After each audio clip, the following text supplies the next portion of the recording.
తెలంగాణలో కురుస్తున్న అకాల వర్షాలకు రైతులు ఆందోళన చెందుతున్నారు. నిజామాబాద్ జిల్లా ఆర్మూరు మండలంలో తెల్లవారుజామున నుంచి ఉరుములు మెరుపులతో కూడిన భారీ వర్షం కారణంగా లోతట్టు ప్రాంతాలు జలమయమయ్యాయి. ఇక తాము పండించిన వరి ధాన్యం తడుస్తుండటంతో రైతన్నలు దుక్కుచోచని స్థితిలో పడిపోయారు. ఇక వాతావరణ శాఖ హెచ్చరిస్తున్న ధాన్యం కొనుగోలులో ప్రభుత్వం తీవ్ర నిర్లక్ష్యం వహిస్తుందని అన్నారు.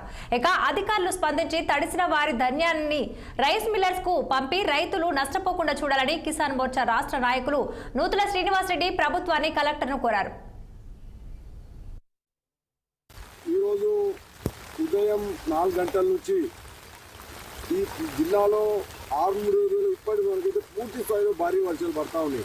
మనం ఇప్పుడు ఉన్నది మాత్రం ఇక్కడ ఇసపల్లి సబ్ స్టేషన్ పక్కన ఉన్నటువంటి ఈ పబ్లు పూర్తిగా మనం చూస్తున్నాం. ఈ నీళ్ళల్లో ఇవన్నీ నీళ్ళలో మొత్తం మునిగిపోయినాయి. ఎందుకోసం అంటే అసలు భారీ వర్షాలు ఒక పక్క ఉన్నాయని చెప్తా ఉన్నా కూడా యంత్రాంగం స్పీడప్ చేయకపోవడం వల్ల ఈ రకంగా వచ్చినాయి. ఇవన్నీ కూడా రేపటి వరకు ఈరోజు వరకే మొలకలు వచ్చే పరిస్థితి ఉంది. ఇప్పుడు ఇక్కడ మనం ఒక రైతు ఉన్నాడు. ఈ రైతుని అడిగి తెలుసుకుందాం. మీరు ఎన్ని రోజులు పోసి 20 రోజులు అవుతా ఉంది. ఇంకా ఎందుకు మరి కాటలు తూకం చేయలేదు? అసలు లైన్ అంటారు, కంతులు లేవంటారు, భారీ వస్తలేదు అంటారు. ఇప్పుడు నీళ్ళు అయిపోయినాయి. అసలు ఏం చేయాలో అర్థం కాదు. గవర్నమెంట్ ఏం చేస్తుంది మన ఇష్టం.